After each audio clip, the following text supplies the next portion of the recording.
Well, hello everyone. I'm Dr. Dan Breeze, Chief Medical Officer and Vice President for Physician Services for Memorial Health System. Today I'm joined by, to my left, Stephen Polton. He's one of our pharmacists who specializes in infectious disease.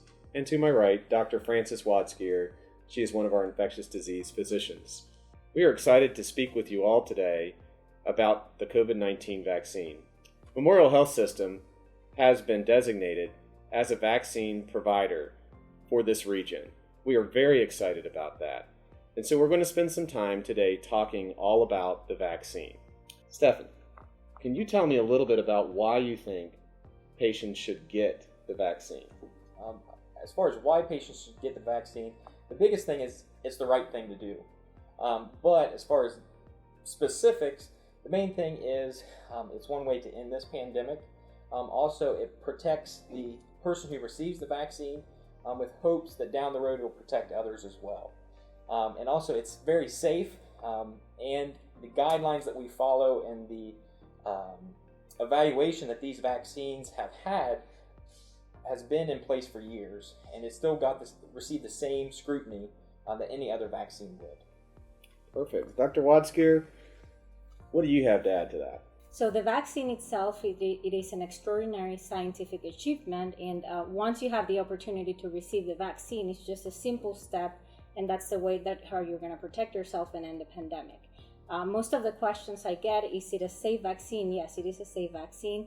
You cannot get COVID-19 from the vaccine. It is not a live vaccine, and it is just mainly to develop immunity in your body, mainly just a memory to a particle of the virus. And once you get in contact, if you get in contact with the real virus, then your body will know how to respond to it. So you cannot get COVID-19 from receiving the vaccine? No, you cannot get COVID-19 just by receiving the vaccine. Perfect. Stephen, I want to ask you a little bit more about this, if I may. Currently, as a health system, we receive our vaccines from the state of Ohio.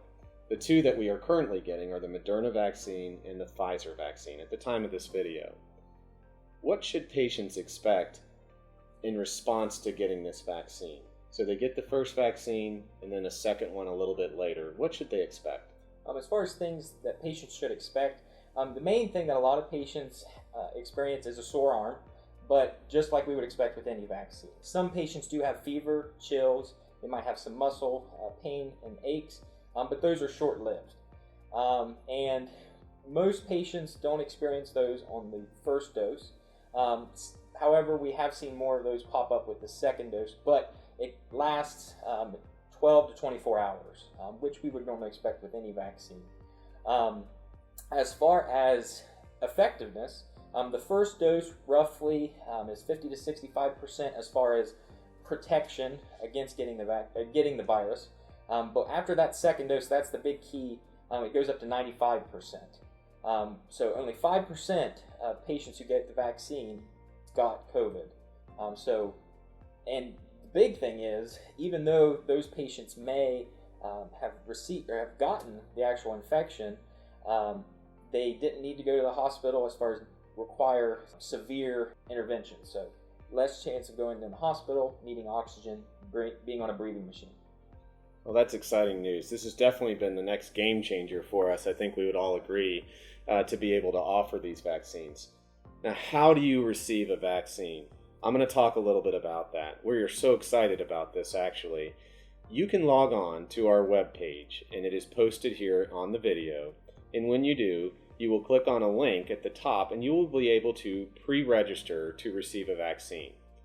Now, at the time of this video, the guidelines in the state are always changing. They've changed every week since we've been able to offer the vaccine.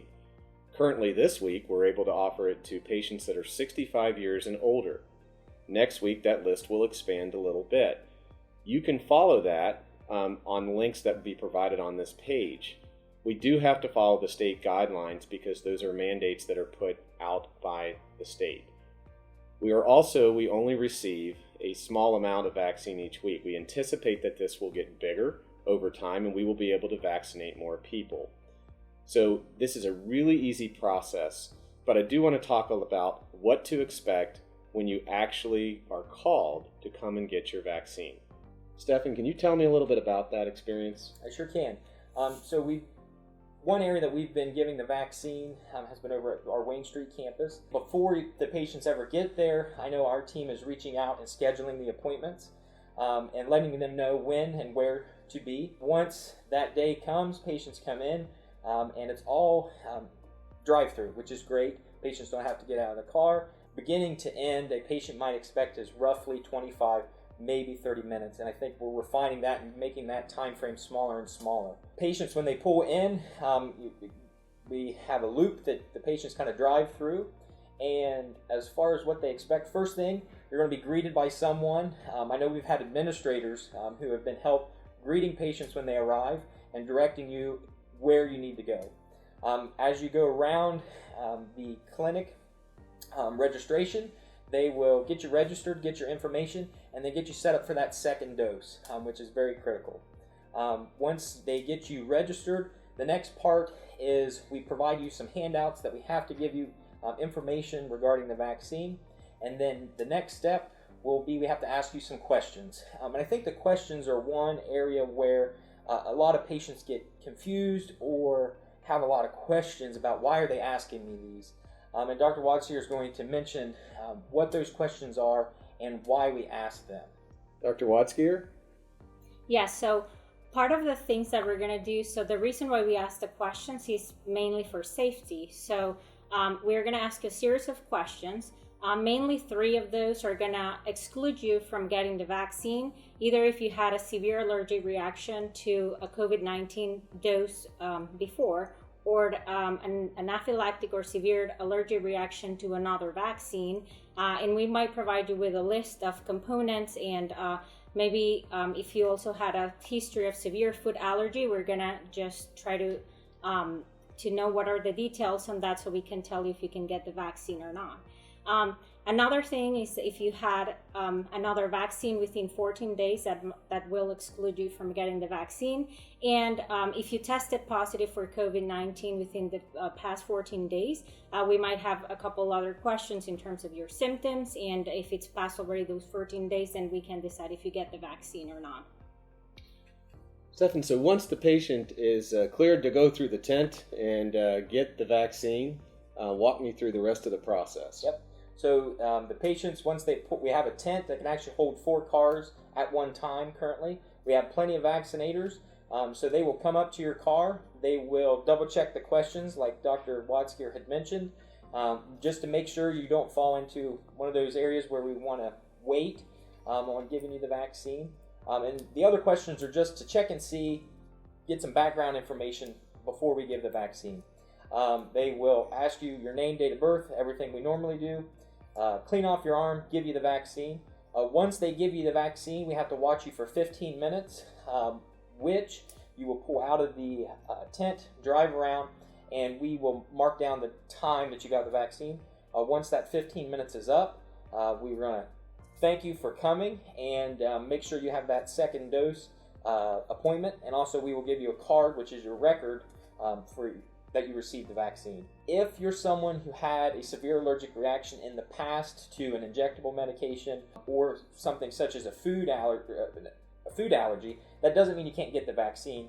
But for those patients, when we identify that it's okay for you to get the vaccine, we're going to ask you to wait a half an hour after the vaccination. And that's not, it's just to make sure that if a reaction happens, you're still within our clinic. And we do have providers, so we have nurses, we have physicians on site, and pharmacists, where if someone has a reaction, we can respond. And that's the big thing, that we want to make sure everybody's safe. So once your monitoring is done, you can leave and hopefully go tell other family members about the great experience you had at Memorial Health System. Well, thank you for sharing that. It really is a remarkably smooth process. I know we've given you a lot of information today, but once you register on the site and once you receive your phone call, when you arrive to get your vaccine, it is really about a 30-minute experience. And I think that's wonderful. It gets you back on the road and about your day. And so we're so excited to be able to do that. One last topic I want to cover. Dr. Watsgear, I'm going to ask you this one if I can. After a patient or a person receives the vaccine, should they continue to wear their mask? Should they continue to clean their hands? Should they continue to practice physical or social distancing? Yeah, and that's a really important question. The reason for that, when you get the vaccine, you're protecting yourself, and there's a 95% effectiveness of preventing severe disease or getting the infection itself. But you are not protecting others, because you can still carry infectious virus that you can give to other people, and that's the main reason why we should continue to enforce wearing a mask, social distancing, and hand washing until we know pandemic is over. Well, very good. We thank you for your time today. We appreciate the opportunity to discuss how to get a vaccine today, and we're super excited that we can be talking about this now. This is a game changer for this community.